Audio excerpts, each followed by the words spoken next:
Wassalatu wassalamu ala asrofil anbiya'i wal mursalin Sayyidina wa maulana Muhammadin wa ala alihi wa ashabihi ajma'in amma ba'du. Qala Allah Ta'ala fil Qur'anil azim, a'udzu billahi minas syaitonir rajim. Walladzi anzalal Qur'an hudal linasi wa bayyinatin minal huda wal furqan. Alhamdulillah, pada subuh yang sangat syahdu pagi hari ini kita masih diberi kesempatan oleh Allah Azza wa Jalla. Terbukti kita semua masih bisa mengerjakan sholat subuh dengan berjamaah. Allahumma amin. Sholawat dan salam tak lupa kita sampaikan kepada khutwah hasanah kita, panutan kita, beliau baginda Nabi Muhammad Sallallahu Alaihi Wasallam. Yang kami hormati para alim ulama, para sesepuh, adi sepuh, para tokoh masyarakat, wabil khusus Bapak Ketua Takmir Masjid Al-Hikmah, Bapak Haji Hudawi beserta pengurus, dan juga para ibu-ibu. Masya Allah, ini kalau bunda-bunda ini hadir, kita jadi adem. Karena ibu itu tempat kita berteduh. Maka bersyukurlah bagi kita yang masih mempunyai ibu atau yang masih menjadi ibu. Singkat kata, kami mengaturkan terima kasih jazakumullah khairan katsir dari Badan Wakaf Al-Quran Kota Semarang atau BWA, sebuah lembaga Islam yang kami sudah ada sejak 20 tahun yang lalu, yang fokus itu kemudian membantu program pemerintah, yakni menyuplai kebutuhan Al-Quran yang berada di pelosok-pelosok pedalaman. Nah, pada pagi hari ini kami mempunyai program, yakni ekspedisi Al-Quran Kepulauan Maluku Utara. Nah, kebetulan beliau Al-Mukarram ini, Ustadz Arifudin Anwar, beliau keturunan delegasi Kesultanan Ternate. Nah, jadi nanti kita akan banyak mendengar dari beliau bagaimana seluk-beluk dakwah Al-Quran di pedalaman di pulau-pulau terpencil. Nah, sebelum beliau menyampaikan tausiah, akan disampaikan sambutan kalimatul iftitah oleh Bapak Ketua Takmir Masjid Al-Hikmah kepada yang terhormat Bapak Haji Hudawi. Kami persilahkan sepenuhnya. Monggo Bapak. Terima kasih Pak Rahmati sebagai Ketua BWA Kota Semarang. Kota Semarang, Jawa Tengah? Oh, Kota Semarang, Alhamdulillahirrabbilalamin wa bihi nasta'in wa ala umurid dunya waddin. Wassalatu wassalamu ala asrafil anbiya'i wal mursalin Sayyidina wa maulana Muhammadin wa ala alihi wa sahbihi ajma'in amma ba'd. Yang kami hormati para sepuh, para alim, pengurus takmir Masjid Al-Hikmah, utamanya ibu-ibu, bapak-bapak jamaah Al-Hikmah. Alhamdulillah, subuh ini kita masih istiqomah untuk sholat subuh dan mengaji untuk dengan Pak Arifudin Anwar SEMPD yang nama aslinya dulu Pak Markus da Costa, Markus da Silva. Beliau mu'alaf sekitar mungkin 10 tahun ya Pak Arifudin, berapa tahun. Semoga beliau diparingi istiqomah, kesehatan sehingga bisa terus mewakafkan dirinya untuk berdakwah di daerah-daerah pelosok di Nusantara Tenggara dan di daerah-daerah lain. Sholawat serta salam kita sampaikan kepada Kanjeng Nabi besar Muhammad Sallallahu Alaihi Wasallam, Nabi akhir zaman, Nabi panutan kita. Semoga kita mendapat syafaat di yaumil qiyamah. Amin, Allahumma amin. Ibu-ibu, bapak, tidak panjang-panjang karena kita akan mendengarkan kisah inspiratif dari beliau. Kalau kita membaca, kemudian mendengar kisah dari seorang mu'alaf pada luar biasa. kita kalau dibandingkan beliau mungkin ganjarannya tidak ada apa-apanya. Kita yang dari lahir mungkin sudah muslim tapi ibadahnya hanya seperti ini, tapi beliau sudah mengislamkan berapa orang, nanti mungkin beliau bisa menyampaikan ke jamaah. Ya, kita membuat sesuatu yang luar biasa di masjid ini. Kemudian saya laporkan Pak Rahmadi, Pak Arifudin, dari sedekah Al-Quran yang kita sampaikan ke jamaah, alhamdulillah 75 jamaah memberikan sedekah Al-Quran, alhamdulillah. Kemudian jumlah Al-Quran sementara ini 110 Al-Quran. Allahu Akbar. Kemudian berarti kalau nilainya dari 110 adalah 16.500.000. Ini mungkin sebagai awal, karena siapa tahu dengan kisah inspirasi dari Pak Arifudin, jamaah tidak hanya sekarang memberikan sedekah Al-Quran, tapi bisa tiap bulan. Karena kan di rekeningnya nanti ada juga. Karena itu sebuah amal jariah, semoga kita besok mendapat syafaat di yaumil qiyamah. Mengaten, jadi enggak banyak-banyak biar kita mendengar dari kisah Pak Arifudin Anwar, semoga menjadikan bekal kita untuk bagaimana berjihad kepada agama, kemudian kita bisa memberikan manfaat kepada umat, dan kita insya Allah besok memanen amal ibadah kita di yaumil qiyamah. Amin, Allahumma amin. Terima kasih, nyun sewu, nyun pangapunten. Wabillahi taufiq wal hidayah. Assalamualaikum warahmatullahi wabarakatuh. Warahmatullahi wabarakatuh. Matur suwun, terima kasih kepada Bapak Haji Hudawi selaku Ketua Takmir Masjid Al-Hikmah. Baik Bapak Ibu, sebelum kita menyimak tausiah dari Ustadz Arifudin Anwar, kita saksikan terlebih dahulu video profil beliau.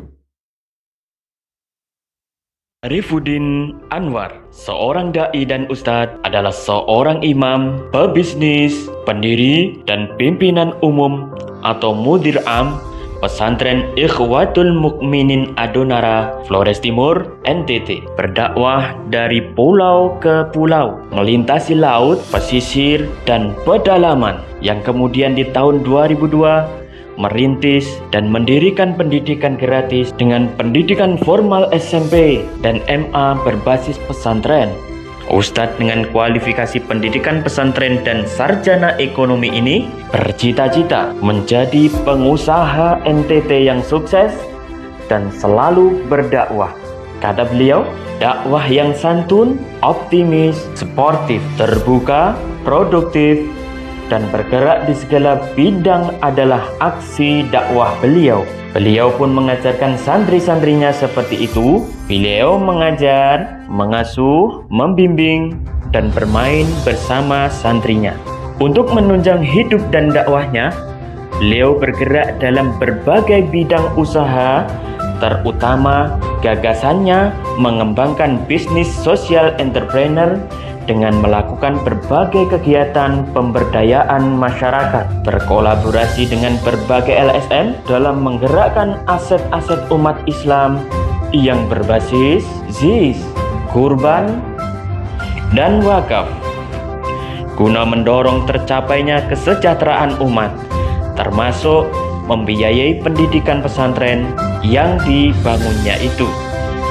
Sejak tahun 2010, beliau menjadi partner lapangan BWA Indonesia Timur.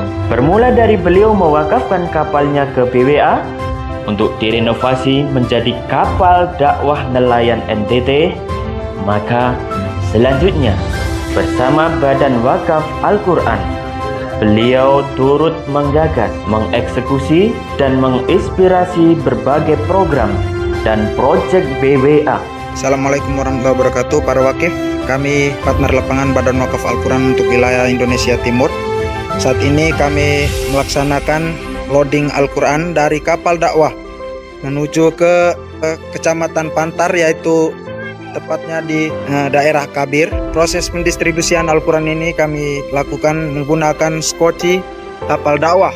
Selanjutnya, bersama Badan Wakaf Al-Quran, beliau turut menggagas, Antara lain, Water Action for People, yaitu program wakaf air bersih dengan menyiapkan mobil tangki air bersih di Lembata, desalinasi air bersih di Pulau Madu, Sulawesi Selatan, pipanisasi air bersih di Timur Tengah Selatan, dan kemudian ada program wakaf khusus dakwah berupa pengadaan ketinting nelayan di Flores Timur. Duka-duka di lautan, menghadapi badai, gelombang, dan kapal mengalami musibah sudah merupakan hal yang biasa dalam perjuangan beliau. BWA telah mendistribusikan hampir 2 juta Al-Quran ke seluruh penjuru negeri. Sementara bersama beliau telah mendistribusikan hampir 700.000 Al-Quran di Indonesia Timur. Dalam mendistribusikan Al-Quran BWA ini,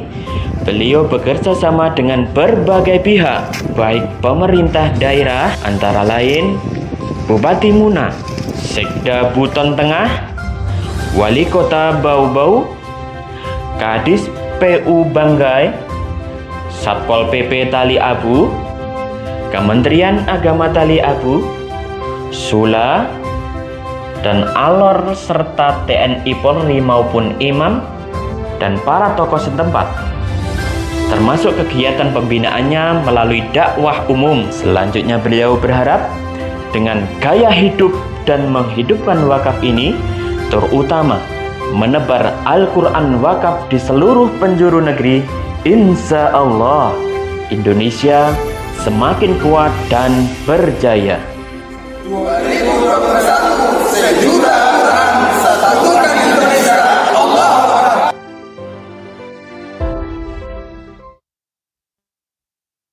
Baik, Bapak Ibu, sehat semua?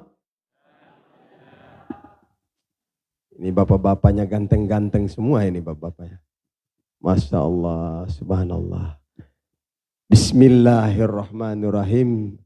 Assalamualaikum warahmatullahi wabarakatuh. Alhamdulillahi rabbil alamin. Alladhi an'amana bi ni'matil iman. Alladhi an'amana bi ni'matil islam.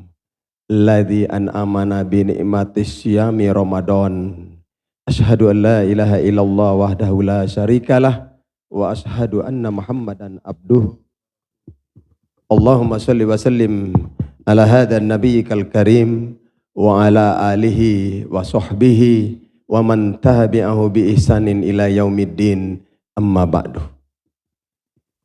Yang saya hormati, saya muliakan Bapak Ibu, para sepuh, para alim ulama, para ustadz ustazah, para dosen, para guru, para pejabat pemerintah setempat, tokoh masyarakat, tokoh umat, tokoh pemuda, tokoh wanita, wabil khusus Bapak Ketua Takmir Masjid. Pak siapa Pak? Bapak Haji Hudawin. Beserta anggota pengurus Pak. Matur nuwun sangat, matur nuwun sangat. Saya pagi ini tinggal jauh, adoh di Indonesia.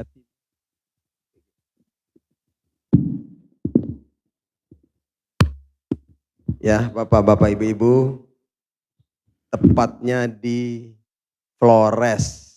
Ngertos panjenengan Flores?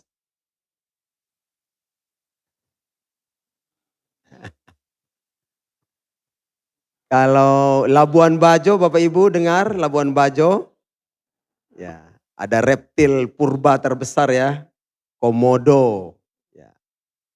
Ya, kadang saya waktu berdakwah itu, komodonya itu melintasi di bawah rumahnya penduduk itu Pak. Di Pulau Komodo itu 100% Muslim itu yang tinggal di desanya. Dulu mau digusur oleh Gubernur NTT mantan Pak Laiskodat ya. Tapi masyarakat di situ kompak. Wah ini kalau digusur kita perang sudah ini. Dari nenek moyang kami sudah itu Komodo itu saudara sepupunya kami itu. Wah sampai segitunya Bapak. Subhanallah memang seperti akrab sekali si Komodo itu dengan masyarakat di situ. Alhamdulillah Bapak-bapak, tapi saya tidak tinggal di situ, saya tinggalnya di timurnya Flores, namanya Pulau Adonara. Jaraknya dekat dengan gunung api yang viral lagi meletus, namanya Lewotobi laki-laki. Ya ibu tidak usah tanya Lewotobi perempuannya yang mana. Ya ada di sampingnya begitu ya, luar biasa orang dulu ini 2 gunung berdampingan, satu nama laki-laki, satu perempuan. Ya, dari dulu itu biasanya Lewotobi perempuan yang muntah itu Pak. Ini kali ini Lewotobi laki-laki Bapak-bapak sekalian. Nah, ya Bapak-bapak jarak saya cuma 30 kilometer berbatas laut. Alhamdulillah tempat saya itu tidak terdampak langsung. Kebetulan saat erupsi itu angin lebih kencang ke barat. Justru di bagian barat yang berdampak Bapak. Tapi hari ini saya dengan teman-teman dari pesantren bikin aksi bantuan air bersih ke sana Pak. Nah saya aktivitas dakwah seperti itu. Tunjukkan kebaikan-kebaikan. Walaupun mayoritas mereka Kristen ya Bapak Ibu. NTT itu kan 86% umat Kristen. Islamnya cuma 9,2%. Nah saya alhamdulillah menikmati tinggal di negeri sendiri. Orang bilang walaupun hujan emas di negeri orang, biarlah hujan batu di negeri sendiri ya Bapak-bapak. Saya di Pulau Adonara, Desa Adonara, Kecamatan Adonara, Kabupaten Flores Timur, Provinsi Nusa Tenggara Timur. Alhamdulillah pagi ini bisa bersilaturahim dengan panjenengan sedoyo. Moga-moga Gusti Allah paringi panjenengan umur panjang bermanfaat. Sehat selalu Bapak Ibu. Yang sakit semoga disembuhkan Gusti Allah. Sekalian diparingi rezeki yang katah barokah. Amin. Bapak Ibu, apa itu rezeki? Dalam tafsir Ibnu Katsir dijelaskan rezeki itu sebenarnya cuma 3. 1 yaitu ilmu, 2 yaitu kesehatan, 3 yaitu kekuatan. Kalau ada ilmu, kalau badan sehat, kalau ada kekuatan, pasti duitnya bisa datang. Iya tidak Bapak Ibu? Apa artinya duit? Kalau tidak sehat, kalau lemah, kalau kita tidak punya ilmu. Begitulah Bapak Ibu, mudah-mudahan pagi ini kita mendapatkan rezeki yang katah. Dapat ilmu, tambah sehat, dapat kekuatan, semoga masih bisa dipelihara Allah. Sampai Ramadan kita bisa berjumpa. Salam dan sholawat buat junjungan kita, Nabi besar, Nabi Muhammad Sallallahu Alaihi Wasallam. Semoga di hari kiamat berjumpa dengan beliau. Nggih Bapak Ibu, Nabi yang kita cintai, Masya Allah. Kalau di hari kiamat nanti ketika penghisapan Allah ternyata kebaikan kita lebih sedikit dari keburukan. Semoga mendapatkan syafaat Rasulullah Sallallahu Alaihi Wasallam. Baik Bapak Ibu, lebih kepada bercerita. Saya ini kan masa kecilnya beragama Katolik, mama Katolik. Tapi mama dari marga kerajaan Katolik. Kerajaan itu dibentuk oleh Portugis di era tahun 1600-an lah. Sementara ayah saya dari jalur keturunan delegasi Kesultanan Ternate. Saat Sultan Babullah menjadi penguasa di Indonesia Timur, menang melawan Portugis di tahun 1570-an, maka beliau melakukan koordinasi, melakukan rekonsiliasi dengan menghimpun berbagai kekuatan di belahan timur, termasuk bagaimana ada pendekatan-pendekatan utusan ke wilayah-wilayah kerajaan-kerajaan lokal. Termasuk utusan yang dikirim ke NTT, itu keturunan ayah saya Bapak.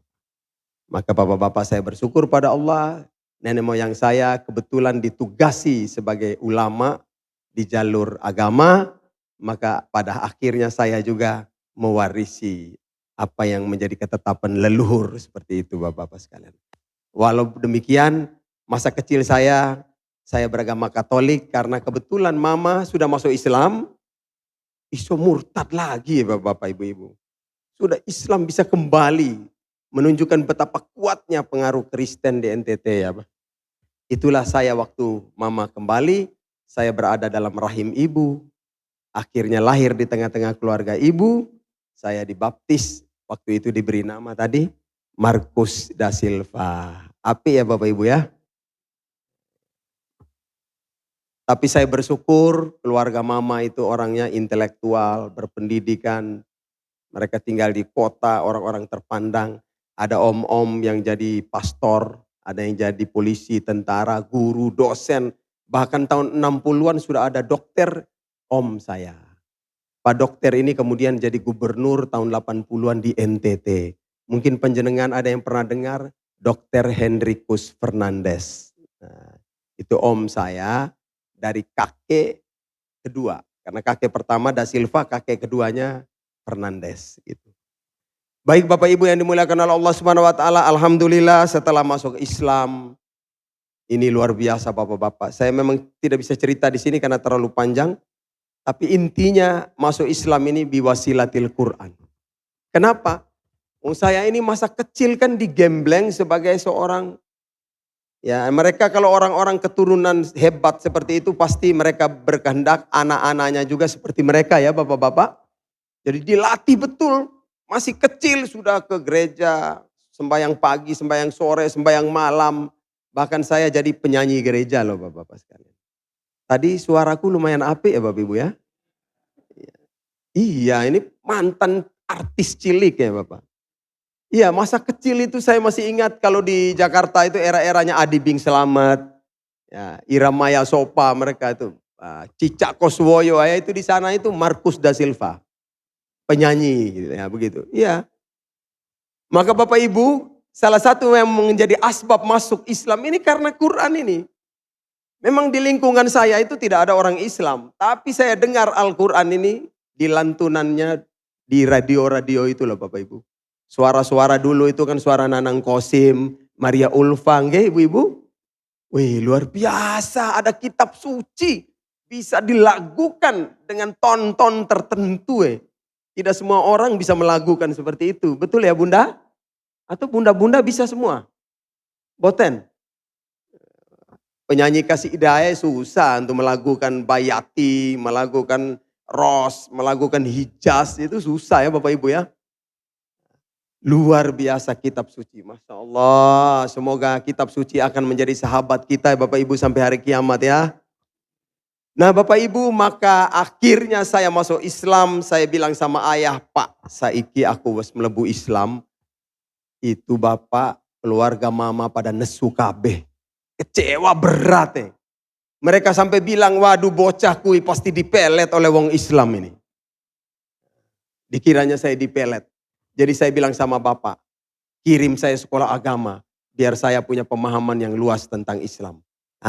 Itulah akhirnya diutus masuk pesantren di Solo, Jawa Tengah. Maka iso ngomong Jawa site-site ini.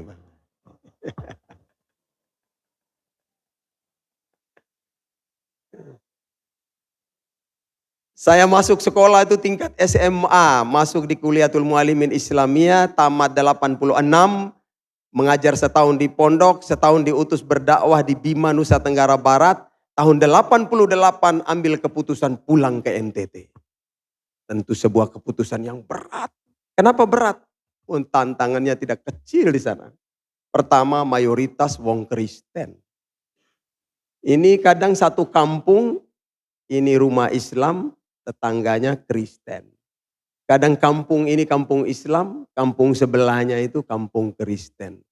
Kalau kita di NTT, kadang-kadang kita sedang baca tahlil aja, anjing-anjing berkeliaran. Bapak Ibu kalau mau nonton babi pergi di NTT, itu babinya jalan-jalan saja Pak. Di pasar, di kampung-kampung. Seperti biasa, itu ada bapak-bapak temanku, wakif Quran datang dengan saya ke NTT itu.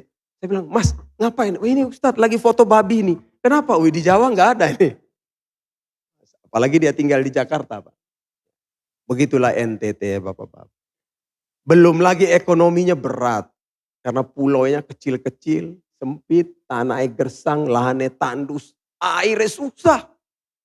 Saya lihat di sini di Purwokerto kemarin, Masya Allah, Jawa ini benar-benar ya.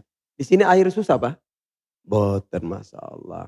Bersyukur tidak panjenengan ditempatkan di Jawa ini? Loh kok lemah sekali jawabnya. Bersyukur tidak Bapak Ibu? Kalau jenengan tidak bersyukur, tak doain panjenengan pindah di NTT saja. Bapak Ibu, di samping ekonominya susah, waktu itu tahun 80-an ya Pak, saya bicara ini. Infrastrukturnya sangat terbatas. Jalan masih setapak, listrik tidak terjangkau, air susah. Kita makan itu berasnya dari Sulawesi sampai hari ini Pak. Datangannya dari Sulawesi. Beras-beras di lokal itu ya cuma hanya sedikit-sedikit aja, tidak banyak. Padi-padi ladang Pak. Nah, satu tantangan yang lebih berat lagi menurut saya masih Kristen sudah memandang, jangan masuk Islam. Masuk Islam jadi miskin. Masuk Islam itu susah, pinggiran. Weh, lu sekolah pesantren, tambah parah. Nanti jadi masa depannya suram. Sekolah pesantren bakal jadi ekstremis, calon-calon teroris. Bapak Ibu, kata orang seperti itu. Tapi apakah membuat saya mundur? Tidak. Saya tetap bertahan, saya harus maju, saya berprinsip masuk Islam karena wasilah Quran. Saya sudah belajar Al-Quran, insya Allah belajar terus kehebatan Quran ini Bapak Ibu. Dan saya ingin menunjukkan betapa agungnya kitab suci ini. Ternyata di sini mengandung makna yang luar biasa. Dan Islam ini adalah sebuah agama yang damai, agama yang indah sekali, agama yang Masya Allah membawa kebaikan hidup. Bahkan Islam ini pasti hadir membawa rahmat bagi alam semesta. Setuju Bapak Ibu? Bagaimana caranya? Saya terus belajar dan begitu banyak kisah-kisah inspirasi yang menjadikan dasar bagi saya sebuah kekuatan untuk melangkah berdakwah di daerah saya. Salah satunya yaitu cerita tentang bagaimana seorang nabi yang ketika itu diperintahkan Allah berdakwah tapi dia mengingkari. Bapak Ibu masih ingat kisah Nabi Yunus? Seorang Rasulullah diutus berdakwah ke negeri A, beliau mengingkari, pergi ke negeri B. Melihat ada kapal yang mau berangkat itu muat penuh penumpang, ikutlah beliau dengan kapal itu ke negeri B. Dalam pelayaran ada angin badai gelombang begitu kencang. Kapalnya mau tenggelam. Kaptennya berkata pada penumpang, semua penumpang kita akan undi. Siapa yang dalam undian ini harus dibuang, maka kita kurangi muatan di kapal ini. Ternyata bapak-bapak, ketika undian pertama, keluar nama Nabi Yunus. Diundi kedua kali, keluar lagi nama Nabi Yunus. Diundi sampai 3 kali, keluar lagi nama Nabi Yunus. Akhirnya Nabi Yunus yang dibuang oleh kapten ke laut Bapak. Ketika dibuang, serta-merta disambar oleh ikan paus. Kata Allah di dalam Al-Quran, dia ditelan dalam keadaan tercela Bapak Ibu.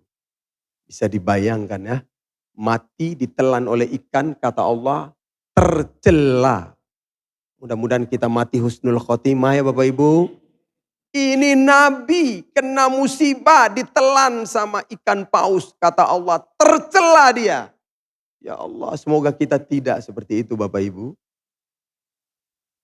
Akhirnya Allah mengizinkan juga Nabi Yunus diselamatkan. Ikan paus memuntahkan beliau di daratan. Beliau dalam keadaan lemah sekali, sakit. Di situ tidak ada penduduk ketika dimuntahkan di daratan itu. Allah tumbuhkan satu pohon, sejenis labu. Tahu labu Bapak Ibu ya? Di sini apa? Labu juga. Ya. Kata Allah dalam Al-Quran, dengan pohon labu itu, Nabi Yunus makan buahnya, minum airnya, akhirnya sembuh beliau. Boleh jadi itu jadi obat Pak ya. Coba Bapak Ibu kita konsumsi itu labu Jepang itu ya. Saya pikir mungkin labu Jepang, mungkin dulu labu Arab kali ya. Kemudian setelah beliau sembuh, Allah perintahkan Nabi Yunus, pergilah kau di kampung sana. Di sana ada penduduk lebih dari 100.000. Masya Allah Bapak Ibu, saya terbayangkan masa itu saja sudah ada penduduk 100.000 lebih. Kata Allah pada Nabi Yunus, mereka orang-orang hebat, punya power, punya kekuatan, orang-orang kaya. Berdakwahlah kau kepada mereka. Dan Nabi Yunus berangkat, tidak mengingkari Allah lagi. Pada waktu itu Allah berfirman kepada Nabi Yunus, A'udzubillahi minasyaitonirrajim. Falaula annahu kana minal musabbihin lalabitha fi batnihi ila yaumi yub'atsun. Hei Yunus, sekiranya pada waktu itu kau berada di dalam perut ikan, kau bukanlah seorang yang selalu berzikir mengingat saya, niscaya saya sudah bikin kau akan berada dalam perut ikan sampai hari kiamat. Maka sekarang berangkatlah kamu berdakwah di negeri itu. Alhamdulillah Nabi Yunus berdakwah, semua penduduknya beriman kepada Allah dan dijadikan baldatun thayyibatun wa rabbun ghafur. Bapak Ibu, hikmah yang saya ambil di sini apa? Salah satu kunci sukses berdakwah adalah kuatkan diri kita dengan selalu berzikir kepada Allah. Betul tidak Bapak Ibu? Saya kaji tentang zikir. Masya Allah Bapak Ibu. Zikir itu tidak sekedar lisan. Zikir itu tidak sekedar hati. Dan zikir itu tidak sekedar lahiriah. Tapi harus komplit. Lisan berzikir, tasbih, tahmid, tahlil, takbir. Enggak Bapak Ibu? Sehari berapa kali Bapak Ibu? Berapa kali nih berzikirnya Bapak Ibu? 3 kali saja. Banyak Bapak Ibu ya. Mudah-mudahan Bapak Ibu lebih-lebih kita mau menuju maut ya. Zikir juga harus diikuti dengan lisan. Tidak sekedar seperti burung beo hanya ngomong doang tapi hatinya gak nyambung. Ya Bapak Ibu, ketika kita mengucapkan Allahu Akbar, hati harus tersambung. Memang yang akbar itu cuma Allah. Ketika mengucapkan Alhamdulillah, memang hati harus tersambung. Hidup ini hanya memuji Allah. Ketika mengucapkan subhanallah, memang hati ini harus tersambung. Yang maha suci hanyalah Allah. Kita tidak boleh memusyrikan beliau. Betul tidak Bapak Ibu? Terus tidak sekedar zikir itu berada di tempat.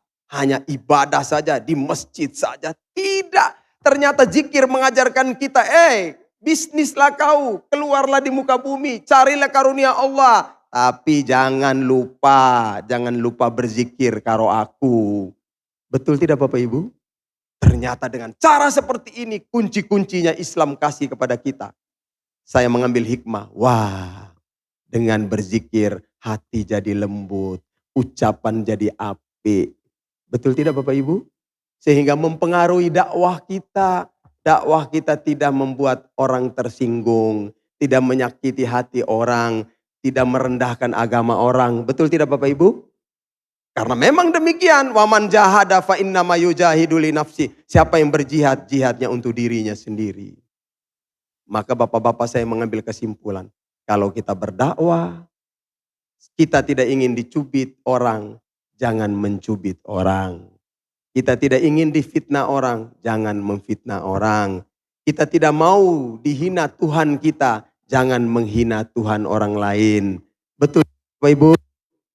Inilah cara saya menempatkan diri di Nusa Tenggara Timur. Bapak Ibu, satu kunci hebatnya lagi. Al-Quran mengajarkan kita hadapi musuh, teguhkan pendirian, tetap berzikir kepada Allah. Betul Bapak-Bapak. Saya berdakwah awal-awal itu banyak tantangan Pak. Ada orang mau menyerang kami 1 truk Bapak Ibu. Saya bilang sama teman-teman, kita tidak bisa lawan. Kita cuma 6 orang gak ada artinya. Sekarang zikir kepada Allah. Ingat Allah saja. Mudah-mudahan musuh tidak melihat kita Pak. Betul Bapak-Bapak. Ternyata zikir musuhnya pulang. Kami sudah pulang ke rumah baru mereka bilang, itu mereka sudah pergi itu. Tapi dia gak berani maju Bapak-Bapak. Ternyata luar biasa zikir Bapak Ibu ya. Kata Allah dalam Al-Quran, zikir itu membuat kita berhasil dalam bisnis. Maka saya berpikir, wah ini berdakwah di NTT harus punya harta. Apalagi di NTT itu Bapak-Bapak, kalau penceramah seperti saya begini, tidak ada amplopnya Bapak Ibu. Kak, di sini juga tidak ada Pak, Masya Allah. Bapak Ibu, saya kadang-kadang sampai bilang begini, wah tahun 85 aku ceramah di Jawa itu Bapak. Saya sudah pernah menikmati amplop Pak Ketua. Waktu tahun 85 sekali buka amplop 3.500 Bapak Ibu. Wah tak pikir-pikir, wah 10 kali ceramah lumayan ini di Jawa. Tapi seperti itu boten enten di NTT Bapak-Bapak. Istilah saya kalau di NTT, Ustadz datang ceramah, Ustadz yang harus gowo amplop. Karena wongnya pada susah. Dikasih kita minum, dikasih kita makan, tidak tega Bapak-Bapak. Lihat ke belakangnya itu loh Pak. Masya Allah orang susah, kupas kemiri. Ini berapa lama ditimbang 1-2 kilo untuk beli beras. Ya Allah susahnya orang ini. Belum lagi air Bapak-Bapak. Saya ke pedalaman, dakwah saya itu kan keliling Bapak-Bapak. Keliling sampai ke pelosok-pelosok. Saya sampai di perbatasan Timor Leste. Ada mu'alaf kepala suku masuk Islam. Keluarga EKB melebu Islam Bapak-Bapak. Saya pergi ke sana itu. Airnya susah. 5 kilometer Bapak-Bapak. Ikul di jerigen 5 liter. Ngertos ya jerigen Bapak Ibu? Nah Bapak Ibu, tapi semua ini bagaimana caranya kita lakukan kalau tanpa biaya? Maka Bapak-Bapak saya berpikir, wah aku harus bisnis ini. Jadilah saya petani. Mereka wonten petani Bapak-Bapak? Dulu ya barangkali ya Bapak-Bapak ya. Tapi saya petaninya tanam jambu mente. Saya juga jadi nelayan Pak, terjun ke laut. Mancing ikan, buang pukat. Dulu masih dayung sampan. Hari ini sudah punya kapal sendiri Bapak Ibu. Jadi pedagang keliling pasar-pasar, pikul barang. Dulu bentang tikar di depan tokonya Wong Cino. Saya bilang dalam hati, hari ini aku bentang di sini. Suatu saat aku duet toko seperti sampean. Hari ini aku jalan kaki, suatu saat aku punya mobil seperti kalian. Mindset ini Bapak Ibu ya. Tapi kita sambil berzikir Bapak-Bapak ya. Kapan berdakwah tidak menunggu kaya. Pulang dari pasar takandani bojo kubu, niki hasilnya separuh infak keluarga. Tolong dikelola untuk kita makan minum. Separuh untuk infak perjuangan. Ini saya yang kelola. Untuk apa Ustadz? Transport, konsumsi, bikin program-program kebaikan. Begitu Bapak Ibu sekalian. Maka Bapak Ibu walau awalnya begitu berat, tantangannya begitu hebat. Alhamdulillah 20 tahun ke sini sudah semakin lancar Bapak-Bapak Ibu-Ibu sekalian. Saya masih teringat dulu awal berdakwah, tinggal di rumah itu kalau menatap ke atas langit kelihatan. Tidurnya masih lantai tanah Bapak. Anak-anak saya itu kadang-kadang digigit sama semut-semut itu. Masya Allah, memang awal-awal begitu menderita Bapak Ibu. Semua serba terbatas, pasar jauh, Arab mangan sayur apa susah Bapak Ibu zaman itu. Sampai-sampai saya dalam tantangan itu, orang-orang awam bilang, Ustadz ini sok agama dia, nanti mati keluarganya. Seolah-olah betul Pak, bocah putra pertamaku meninggal dunia itu. Tahun kedua meninggal satu lagi Bapak Ibu.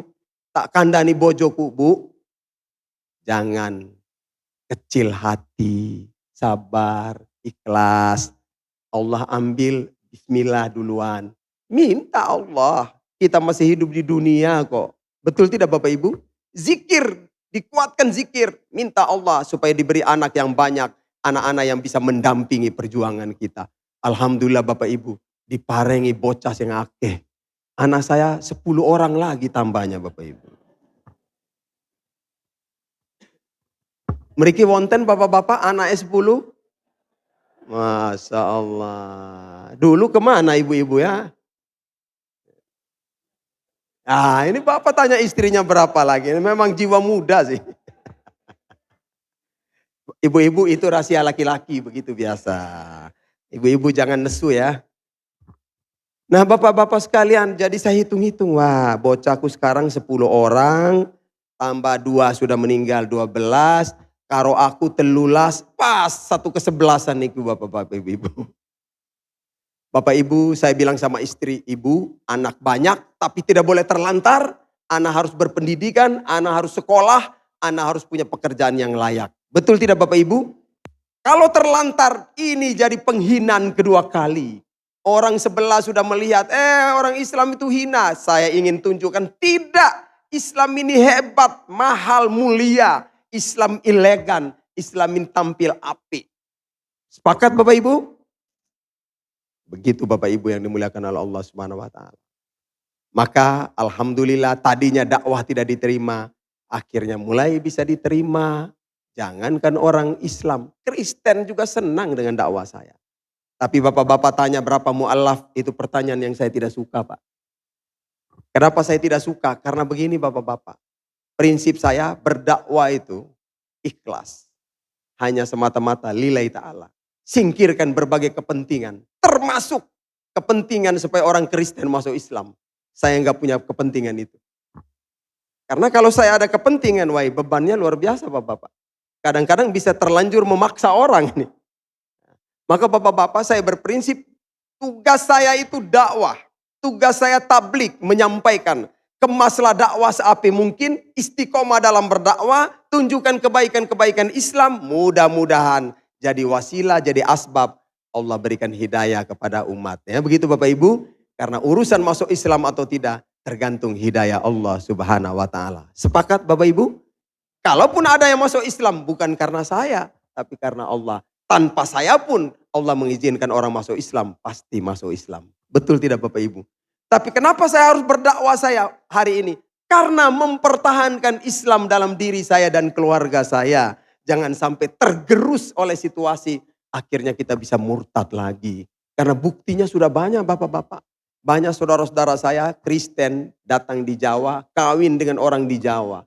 Sudah punya anak, cucu, pulang ke NTT bisa murtad lagi itu bapak-bapak. Masya Allah betapa lemahnya iman mereka. Saya tidak ingin seperti itu. Saya ingin menguatkan Islam dalam diri dan keluarga. Dan teman-teman, saudara-saudara, kaum muslimin, muslimat. Ya mudah-mudahan suatu saat semakin banyak yang masuk Islam. Dan ternyata orang masuk Islam itu sederhana saja bapak-bapak.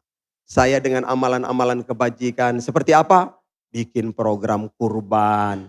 Kita itu sembeli kurbannya di pelosok-pelosok Pak. Karena kalau di kota-kota kan sudah tertumpuk daging-dagingnya bapak-bapak ya. Ini kita ke pedalaman-pedalaman. Ada mu'alaf jadi panitia kurban. Tak tuku sapi suruh mereka sembeli. Ditanya, Ustadz kami di sini cuma 3 kakak nih. Makan sapi 1 ekor gimana? Pagi semua wong Kristen KB dikasih itu. Weh senang wong Kristen ya bapak-bapak. Suatu saat saya datang ke sana di Timor, di dekat perbatasan Timor Leste itu. Teman saya bilang, Ustadz tetangga itu sudah masuk Islam. Saya panggil, bang sini dulu. Kenapa lu masuk Islam? Aduh Islam ini enak Ustadz. Enak apanya? Ustadz beli sapinya saya, Ustadz sembeli, dagingnya bagi dengan kami makan. Enak Islam ini, masuk Islam saja. Bapak Ibu, saya juga bersyukur pada Allah akhirnya saya bisa bangun pesantren Bapak Ibu. Bikin pesantren gratis lagi. Bagaimana caranya? Saya bilang sama teman-teman, mulai dari diri sendiri, ibda binafsik. Jangan takut sedekah. Sedekah tidak bikin miskin. Sedekah tidak bikin kita susah. Semakin sedekah, makin diberikan amanah oleh Allah. Dibuka pintu rezekinya. Dimudahkan urusannya. Betul tidak Bapak Ibu? Kadang-kadang kita ini takut. Kalau sedekah, wah nanti ini duitku berkurang. Saya juga sudah tua Bapak Ibu. Sudah merasakan pengalaman itu. Pelihara 100 santri, makan 3 kali sehari. Memang tidak punya beras berton-ton Pak. Tapi anak-anak tidak pernah tidak makan. Tetap lancar makannya Bapak Ibu. Kenapa? Bismillah. 1 karung makan dulu. Entek tuku lagi. Orang-orang duitnya utang biasa Bapak Ibu ya. Tapi Allah kadang bantu kita dengan cara yang tidak terduga-duga. Begitulah Bapak Ibu. Termasuk salah satunya melancarkan urusan kita. Membuat usaha kita bisa ada keberhasilan. Begitulah Bapak Ibu sekalian. Maka Bapak Ibu yang dimuliakan oleh Allah Subhanahu wa Ta'ala. Dengan pesantren ini berada di tengah-tengah Kristen. Orang Kristen tidak pernah lempar pesantren. Saya buka SMP, buka madrasah aliyah gratis. Boten bayar. Boleh panjenengan arep titip bocah-bocah sekolah karo aku di Flores? Gratis SMP, madrasah aliyah Bapak Ibu. Nanti kuliahnya di Semarang gak apa-apa. Gelem Bapak Ibu? Gratis loh putra putrinya sekolah di sana itu. Ada guru Katolik di tempat saya. Dia datang pagi-pagi diskusi dengan saya. Ustadz saya mau diskusi. Diskusi opo toh?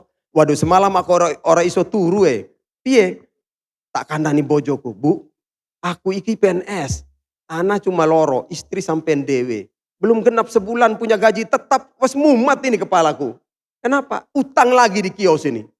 Tak lihat Ustadz Arif kok santai. jadi imam di masjid, pulang ngajar, tidak lama sudah ke Jawa. Pelihara 100 santri, mangane piro itu. Tidak minta sedekah, tidak kumpul donasi. Tapi gimana Ustadz caramu itu? Kok bisnismu jadi lancar ya? Saya bilang, Bang, orang Islam kuncinya 2. 1, ya keimanan kami hanya la ilaha illallah Muhammad Rasulullah. Kami yakin cuma pada Allah. Minta pada Allah, curhat pada Allah. Semuanya hanya pada Allah. Bersandar pada Allah. Yang kedua, jihad. Apa itu jihad, Pak? Kerja keras, goleh harta, fisik kuat. Kita berbagi. Begitu Bapak Ibu yang dimuliakan oleh Allah Subhanahu wa taala. Maka alhamdulillah cara-cara seperti ini sehingga saya bisa diterima dari seluruh kalangan. Pertama tadi apa? Dakwahnya tulus, tidak punya kepentingan, pembicaraan kita elok, menarik sehingga bisa memberikan siraman rohani, pencerahan-pencerahan ya Bapak Ibu. Kedua, kita berbagi kebaikan, tidak memilih bulu, bikin program sedekah air, bagi dari satu rumah ke rumah yang lain. Islam juga dapat, Kristen juga dapat. Yang ketiga, saya tampil di mana-mana Bapak-bapak. Tidak tertutup saya, tidak eksklusif, tapi inklusif, terbuka untuk semua kalangan. Hari ini Bapak-bapak lihat saya pakai begini, lagi ceramah seperti ini. Tapi kalau saya ke pesta pakai batik juga seperti Bapak-bapak ya. Nah, saya tidak anti batik juga. Ini saya pakai batiknya NTT ini Bapak-bapak Ibu-Ibu ya. Boleh kalau mau dipesan. Ya, bisa ya Bapak ya. Ya tapi ini kasih Quran 100 ya ke saya. Ini tenunan NTT Bapak Ibu, saya bawa dari sana ini. Bapak Ibu yang dimuliakan oleh Allah Subhanahu wa taala, maka penampilan saya itu ada di mana-mana. Dalam masjid juga ada, di masyarakat juga ada. Termasuk saya dikenal sebagai pemain bola di sana Bapak Ibu. Mana Mas? Wah ini. Bapak-bapak, saya masih main bola sampai sekarang. Sampai sekarang Bapak-bapak ya. Ini Pak Ketua Tamir kalau mau undang boleh di sini. Nah, sampai sekarang masih main bola Pak. Maka di NTT saya dikenal Ustadz pemain bola tertua. Kemarin tim saya lagi bertanding di Tarkam, saya tidak ikut. Biasanya kan saya kapten itu. Ada yang telepon tanya, ini kapten seniornya di mana ini? Saya bilang, aku lagi persiapan jemput Cristiano Ronaldo ke Kupang. Saya bilang begitu. Jadi saya bilang sama mereka, ya tunggu nanti tanggal 4 saya akan main nanti. Ini tanggal 4 sudah, waktu Ramadan sudah disiapkan. Ada jadwal pertandingan kedua Bapak. Kami yang main setengah kompetisi Bapak Ibu sekalian. Jadi saya dikenal seperti itu Bapak-bapak. Saya ingin menunjukkan ternyata Islam ada di lapangan bola juga Bapak Ibu ya. Bapak Ibu di NTT itu kita itu anak-anak muda mau main bola saja masih minum itu Pak. Bukan minum air putih. Moke Bapak Ibu. Tahu moke Bapak Ibu? Arak itu ya. Di sana kan minuman tradisional sebagai minuman budaya Bapak Ibu. Bocah-bocah itu Arab main bola aja masih meneguk ini minuman. 1, 2 teguk. Saya bilang, jangan minum lagi. Aduh Ustadz, ini kan air kata-kata. Kalau makin minum kita tambah pintar ini. Ternyata masuk ke lapangan, di sliding jatuh. Kelahi Bapak Ibu. Berkelahi pukul salah sini. Panitianya bilang saya, Ustadz tolong beri pencerahan. Aku ceramah lagi di lapangan bola Bapak Ibu sekalian. Begitulah Bapak Ibu, alhamdulillah hari ini awalnya mungkin sepertinya dibenci, dicurigai, ditakuti. Tapi justru sekarang dirindukan Bapak Ibu. Jangan yang merindukan wong Islam, wong Kristen juga rindu karo aku Bapak Ibu. Dulu saya berdakwah itu khawatir, takut. Tapi hari ini kalau saya pulang biar tengah malam jam 12 Bapak Ibu.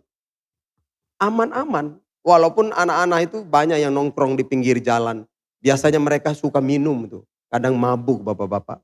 Kita biasa lewat itu takut di palang itu. Kalau di sini biasanya kayak anak-anak main motor malam tuh apa. Nah, geng-geng itu ya Bapak Ibu ya. Tapi Bapak Ibu, saya suatu saat saya pulang tengah malam jam 12. Saya lewat dengan mobil. Ada yang seruduk saya. Palang mobil saya. Temannya lihat langsung marah. Kau ini sembarang. Itu Ustadz itu. Wong Kristen nih Bapak Ibu. Begitu dia lihat saya. Ustadz mohon maaf ini. Konco-koncoku lagi mabuk ini. Padahal DEO mabuk juga Bapak Ibu. Terus apa dia bilang? Ustadz, hati-hati ya Ustadz. Malam baik Ustadz. Ustadz selamat malam, selamat jalan Ustadz. Ustadz besok kita jumpa lagi. Pulau Muna.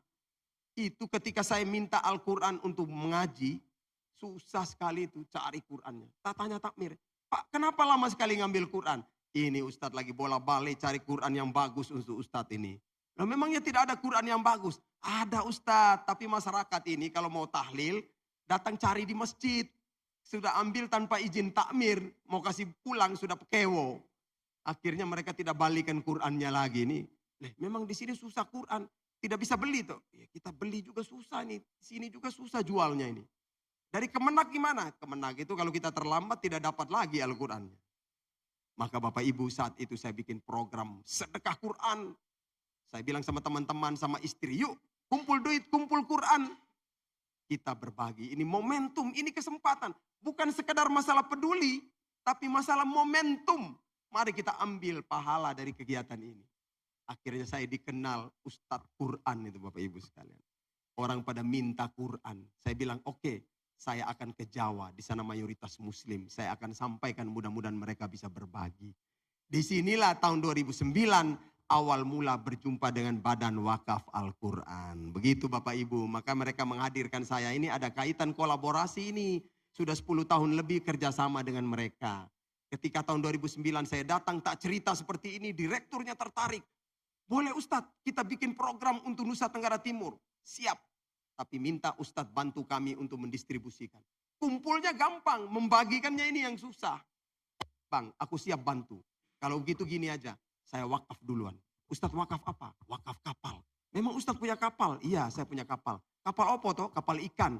Terus kita rubah jadi kapal dakwah. Tapi mohon direnovasi, kasih bagus-bagus, lapis fiber, lengkapi fasilitas. Biar kita berdakwah keliling ke pulau-pulau di Indonesia Timur sambil menyebarkan Al-Quran. Boleh juga Ustadz. Oke, kapalnya ngendi? Oh no, di Flores. Sopo sing nggowo rene? Aku dewe mas. Ngene-ngene kan kapten juga nih. Berlayar Bapak Ibu 5 hari 5 malam sampai Jakarta 2011.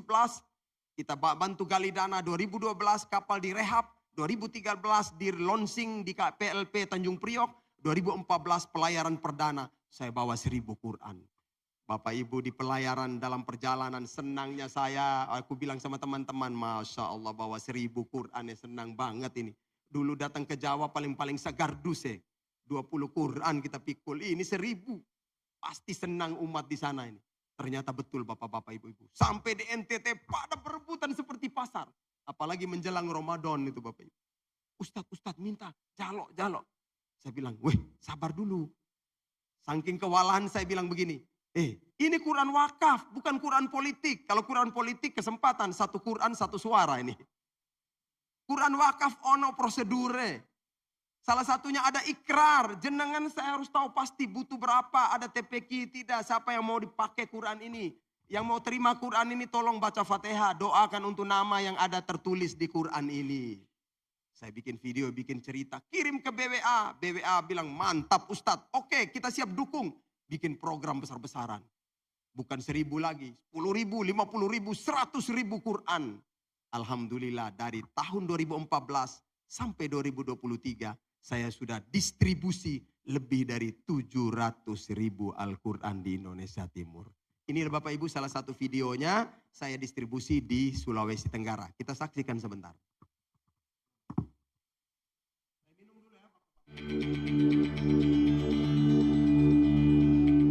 Hari ini kita melakukan perjalanan pertama dalam mendistribusikan Al-Quran wakaf BWA untuk Sulawesi Tenggara. Perjalanan ini menggunakan kapal dakwah nelayan NTT bertolak dari Adonara dan titik pertama yang akan kita distribusikan yaitu di Pulau Batu Atas, Provinsi Sulawesi Tenggara. Jarak dari Adonara ke Pulau Batu Atas hampir 150 mil ya, jadi kurang lebih 24 jam perjalanan. Kenapa Pulau Batu Atas yang didistribusi? Karena memang ini pulau terluar dari Provinsi Sulawesi Tenggara dan berbatasan dengan Provinsi Nusa Tenggara Timur. Tentu bisa dibayangkan pulau terpencil terluar yang jarang dikunjungi orang. Ini dihadir oleh BWA karena terpanggil. Dan sudah bisa dipastikan betapa sulitnya di pulau itu untuk mengakses Al-Quran. Saat ini saya berada di salah satu pulau terluar di Sulawesi Tenggara. Pulau ini menjadi ikon seorang ulama dari Banten di era kurang lebih tahun 1800-an. Beliau berlayar ke Indonesia Timur, singgah di Adonara, kemudian datang ke Batu Atas. tinggal di sini, menyebarkan Islam di sini, sehingga masyarakat di sini selalu mengenang beliau. Ada tempat tinggalnya di bukit sana, kemudian masjid yang di belakang background ini oleh masyarakat dinamakan Masjid Syekh Abdul Wahid. Beliau adalah ulama Banten yang hijrah ke wilayah ini. Maka napak tilas beliau diikuti oleh tim BWA bersama kami dari pesantren Adonara. Mulai dari Adonara berlayar selama 24 jam menuju Batu Atas dalam keadaan angin dan gelombang. Alhamdulillah kami tiba di sini, ternyata masyarakat di sini sangat membutuhkan Al-Quran. Di sini juga merupakan wilayah dari Sulawesi Tenggara terluar, sehingga kami akhirnya mendistribusikan 1.200 Al-Quran untuk 2 desa, yaitu Desa Batu Atas Timur dan Desa Tolando Jaya. Tadi berjumpa dengan Pak Camat, mereka merasa luar biasa proyek ini dan sangat berharap karena masih ada 5 desa, kurang lebih 2.000 kepala keluarga yang belum menerima Al-Quran. Apalagi akses Al-Quran jauh sekali. Kalau ke kotanya aja paling kurang harus mengorbankan uang sampai 300.000. Bayangkan saja beli 1 Quran tambah uang 300.000 transport udah berapa berkat wakaf Anda. Maka di sore hari yang cerah ini, alhamdulillah kami akan meninggalkan Pulau Batu Atas menuju ke Wanci. Saya tetap mengajak, yuk tetap berwakaf untuk Sulawesi Tenggara di BBA. Assalamualaikum warahmatullahi wabarakatuh. Baik, Bapak Ibu yang dimuliakan oleh Allah Subhanahu wa taala, karena itu BWA minta saya, Ustadz, sudah sejak tahun 2019, kebetulan COVID berhenti, dilanjutkan lagi 2023 kemarin sampai hari ini, saya diminta keliling Indonesia di kota-kota besar, membantu BWA mengkampanyekan wakaf Quran, Bapak Ibu sekalian. Saya sekali distribusi itu bawa 20.000 di kapal itu. Karena kalau bawa sedikit kan tidak efisien ya Bapak Ibu ya. 20.000 sehingga muatan ini bisa sampai ke pelosok-pelosok. Nah Bapak Ibu, ketika saya diajak BWA untuk mengkampanyekan wakaf, saya sangat senang. Karena saya bilang sama BWA, ada 3 kebaikan yang saya dapat. 1, kebaikan mengajak orang berbuat baik. 2, kebaikan menyaksikan kebaikan orang. 3, kebaikan mendistribusikan kebaikan orang. Nah Bapak-Bapak, hebat proyek ini.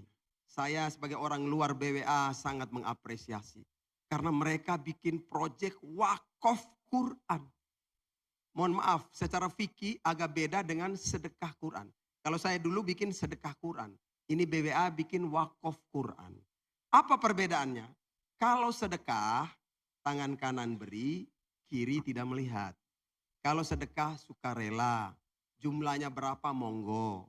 Besaran berapa nilainya terserah. Peruntukan kemana saja silahkan panitia. Kapan mau didistribusi terserah panitia. Maka sedekah itu kompensasi pahalanya, begitu keluarkan sedekah, dikasih pahala, selesai, close. Tapi kalau wakaf, berat wakaf itu. Kenapa berat? 1, ada syaratnya, ada 5 syarat. Wakaf itu harta bersih, harta berharga, harta bernilai. 2, wakaf harus jelas siapa yang berwakaf itu. Namanya harus ada. 3, harus ada nazir, penanggung jawab wakaf, pengelola wakaf. 4, harus jelas penerimanya siapa, penerima manfaatnya. Yang berikut, harus ada ikrar wakaf. Nah Bapak-Bapak, saking beratnya itu, maka inilah sebuah amalan yang menurut Imam Nawawi, beliau mengatakan wakaf adalah sodakotun jariyah. Yaitu sedekah yang pahalanya mengalir terus. Walau kita sudah meninggal juga terus mengalir. Maka wakaf itu ideal juga kalau kita sebagai anak berwakaf untuk almarhum, almarhumah kedua orang tua kita, mertua kita, suami kita, istri kita. Karena apa? Walaupun mereka sudah meninggal, masih bisa mendapatkan aliran pahala sedekah wakaf kita. Begitu Bapak Ibu. Sehingga Bapak Ibu BWA itu menawarkan kita luar biasa. Masya Allah. Contoh ini. Wakaf Quran. Tentu Bapak Ibu tidak ada yang mengingkari. Ternyata Quran ini adalah harta yang paling mulia. Betul tidak Bapak Ibu? Harta paling mulia, harta paling berharga. Maka BWA menetapkan nilainya juga luar biasa. Nilainya seperti apa? Ditawarkan kepada umat Islam. Siapa tahu ada di antara kita agnia yang punya harta lebih, tabungan pensiunnya besar, atau properti mau dijualkan. Nah, BWA menawarkan dengan harga-harga yang elegan, Bapak Ibu. Contoh, 100 paket Quran, nilainya berapa? 15 juta. Ya, kalau yang punya duit kan kecil ya Bapak Ibu ya. Kalau kita nggak punya duit seolah-olah besar itu Bapak Ibu ya. Mungkin ada di antara bapak-bapak, coba dulu, aku dulu. Nah, mungkin begitu Bapak Ibu ya. Ada paket 15 juta, 100 Quran. Ada paket 50 Quran, yaitu 7,5 juta. Ada paket segerdus Quran, 20 Quran itu Bapak Ibu, nilainya 3 juta. Ada paket 10 Quran, 1,5 juta. Ada paket terserah Bapak Ibu, mau 5, mau 3, mau 2, monggo. Per Qurannya berapa? 150.000. Kenapa Bapak Ibu ditawarkan seperti ini? Karena dengan dana panjenengan tadi, maka syarat wakaf kedua ada nazir. Nazirnya mengelola. Untuk apa? Untuk mengadakan Quran. Quran ini tidak pakai beli ecer di pasar. Tapi dicetak oleh vendor yang bekerja sama dengan badan wakaf. Badan wakaf tidak mencetak Quran sendiri Bapak Ibu. Ada pengusaha lain. Nanti mereka cetak seragam. Seperti ini. Orange ini mushaf. Yang nanti warna hijau ini terjemahan. Nanti Quran ini setelah jadi, BWA akan memastikan Quran ini sampai di syarat keempat. Penerima manfaat. Siapa penerima manfaat? Di seluruh Indonesia ada. Ada Papua, Maluku, Sulawesi, Kalimantan, Jawa, sampai Sumatera. Yang penting di pelosok-pelosok. Nah Bapak Ibu, pagi ini saya menyampaikan kepada kita penawaran untuk penerima manfaat Provinsi Maluku Utara Bapak Ibu sekalian ya. Bapak Ibu, tentu ke Maluku Utara tidak mudah ya. Saya mau mengajak Bapak Ibu, siap ke Maluku Utara sekarang? Gelem? Silaturahim lah ke sana Bapak Ibu biar umur panjang, murah rezeki. Mau tidak Bapak Ibu? Siap uang 10 juta ya. Kalau aku bawa kapal kita ke Sulawesi Utara, Maluku Utara.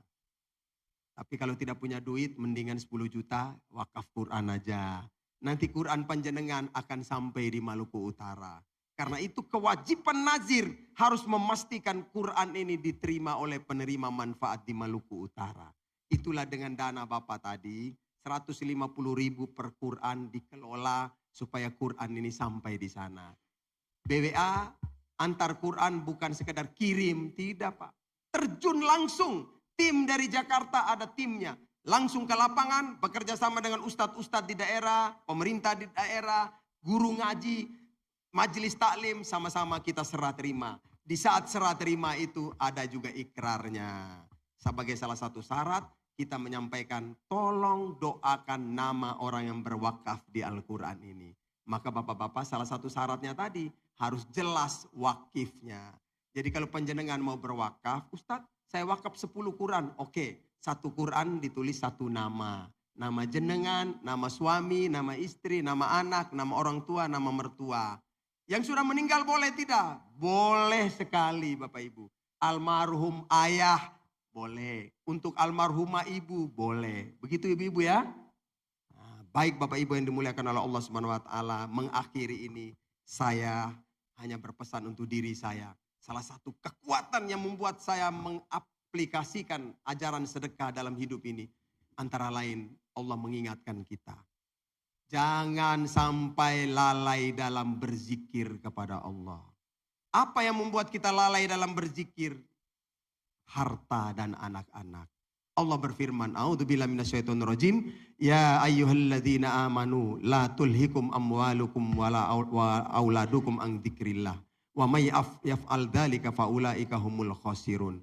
Hai orang-orang yang beriman, jangan sampai harta dan anak-anakmu melalaikan kamu dari berzikir kepada Allah. Barang siapa yang melakukan itu, maka mereka termasuk orang-orang yang merugi. Wa anfiqu mimma razaqnakum min qabli an ya'tiya ahadakumul maut fayaqula rabbi laula akhartani ila ajalin qarib fa asaddaqu wa akum minas solihin wa la yu'akhirullahu nafsan idza jaa ajaluha wallahu khabirum bima ta'malun. Maka dari itu supaya jangan lalai, bersegeralah. Infakkan apa yang kami rezekikan kepadamu sebelum datang ajal salah seorang di antara kamu dan kamu berkata kepada Allah, ya Allah, tunda dulu ajal saya mau bersedekah, saya mau beramal soleh. Tapi kata Allah, terlambat, ajalmu telah tiba. Allah Maha mengetahui apa yang kamu kerjakan. Maka Bapak Ibu, mumpung masih ada waktu, memang Ramadan masih beberapa hari ke depan, tapi kita tidak tahu apakah kita jumpa atau tidak Bapak Ibu. Momentum ini kalau memang ada, kita punya uang, ada kita punya modal, yuk mari kesempatan yang baik ini bersama kami.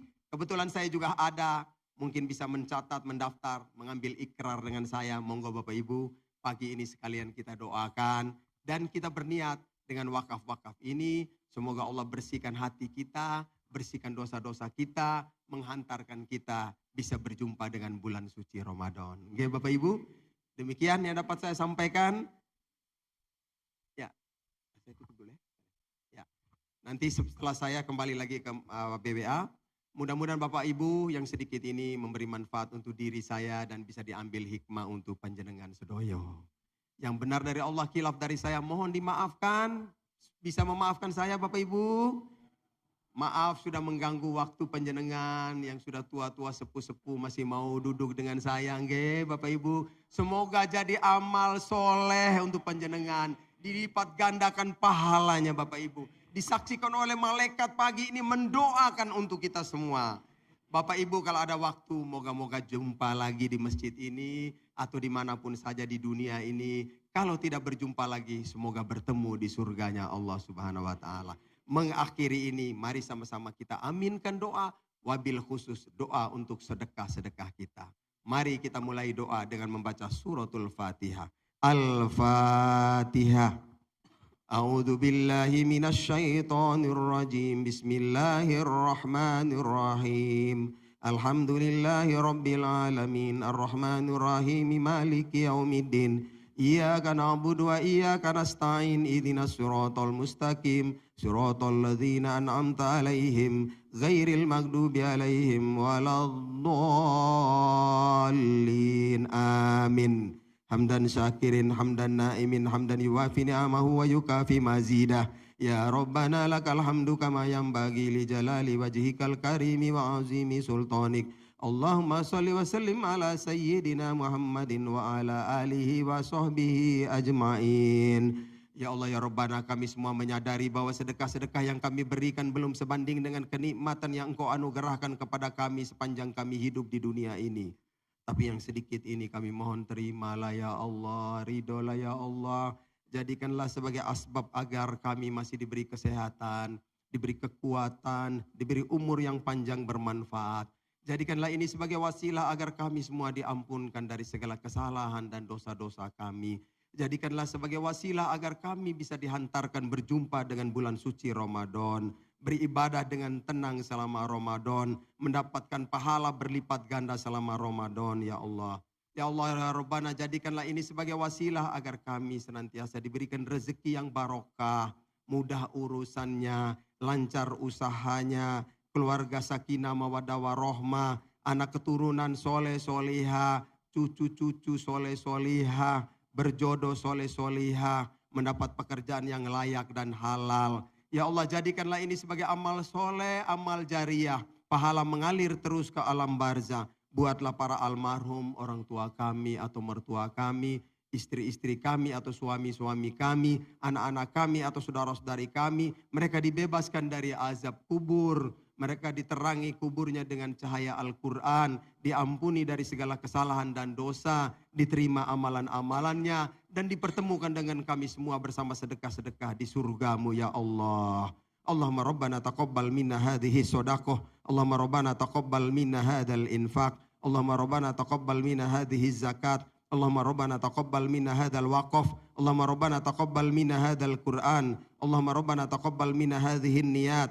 Allahumma rabbana taqabbal minna hadhil a'mal. Rabbana taqabbal minna innaka antas samiul alim. Wa tub alaina innaka antat tawwabur rahim. Allahumma inna nas'aluka ilman nafi'a wa rizqan thayyiba wa amalan mutaqabbala. Allahumma barik lana fi Sya'ban wa ballighna fi Ramadan. Rabbana atina fid dunya hasanah wa fil akhirati hasanah wa qina adzabannar wa adkhilnal jannata ma'al abrar ya aziz ya ghaffar ya rabbal alamin. Subhana rabbika rabbil izzati amma yasifun wassalamun alal mursalin walhamdulillahi rabbil alamin. Terima kasih, matur nuwun, sampai jumpa. Assalamualaikum warahmatullahi wabarakatuh.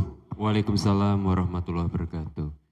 Bapak Ibu, demikian tadi tausiah dan kisah perjuangan beliau mendakwakan Al-Quran di pedalaman. Baik, melanjutkan apa yang telah disampaikan oleh Ustadz Arifuddin, kami ingin mengajak kepada Bapak Ibu, jadi pagi hari ini itu kita mengajak panjenengan baru niat, baru komitmen dulu, nanti bisa maju yang kami sebutkan angkanya nanti, dan akan diberi sertifikat dan juga sorban oleh Ustadz Arifuddin dan juga sekaligus nanti ikrar. Tadi saya dapat info dari Pak Takmir sudah ada beberapa jamaah yang berwakaf. Nah, jadi itu secara personal tadi sudah disampaikan. Barangkali ini kami sampaikan ajakan kebaikan, mohon izin berdiri. Kita, ini tempat lain, tadi sudah disampaikan Ustadz Arif, mungkin di antara panjenengan ada yang ingin berwakaf untuk 100 Quran, nominalnya itu 15 juta. Jadi tidak harus dibayar hari ini Bapak Ibu, ya. Telah dihimpun wakafnya oleh Bapak Takmir. Monggo Pak. Terima kasih. Gimana? Oh nggih. Matur nuwun Pak. Saya Hudawi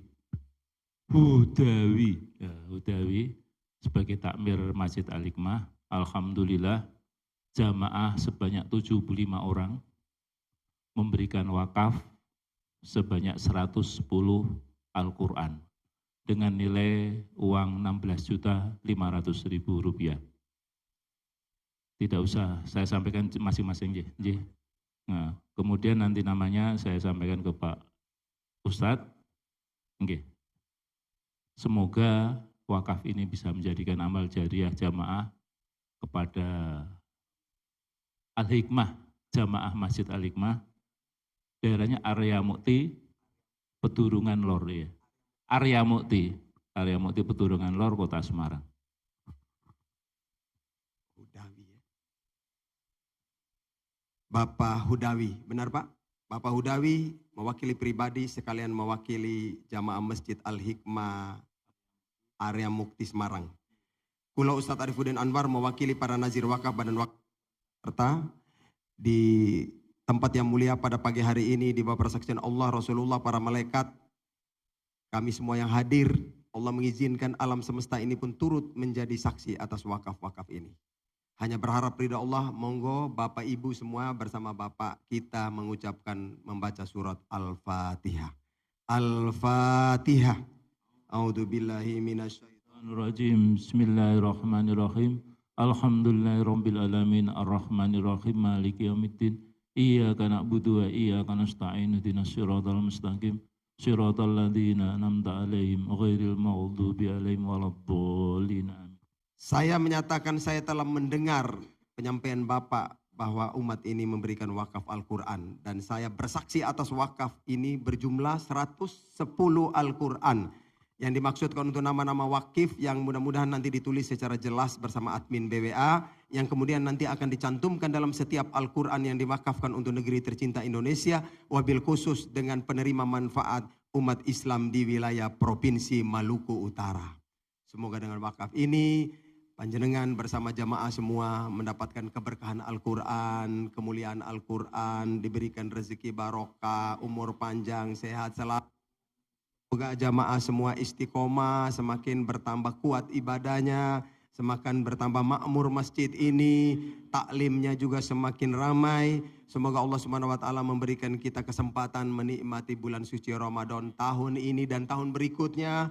Semoga Allah Subhanahu wa taala mengampuni kita semua dari segala kesalahan dan dosa, termasuk almarhum almarhumah jamaah-jamaah kita yang telah mendahului kita. Semoga kita semua nanti dipertemukan dan dihimpunkan di surganya Allah Subhanahu wa taala bersama-sama. Semoga amalan ini Allah terima, Allah ridho. Kulot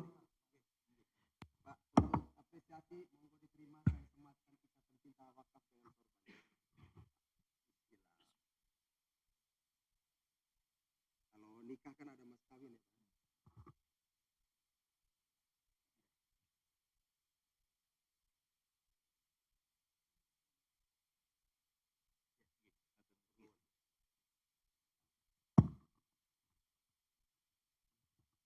Baik, tadi Bapak Ibu panjenengan yang sudah berwakaf di data itu sudah diwakili Pak Haji Hudawi yang telah memberikan kesempatan kepada kami bersilaturahmi dan menyebarkan informasi ini, mengajak kebaikan, lebih-lebih kita mendekati bulan Ramadan untuk wakaf Al-Quran.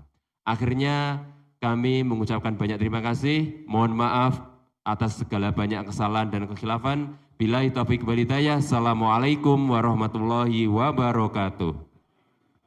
Ibu-ibu, monggo ada daharan di luar, monggo sarapan.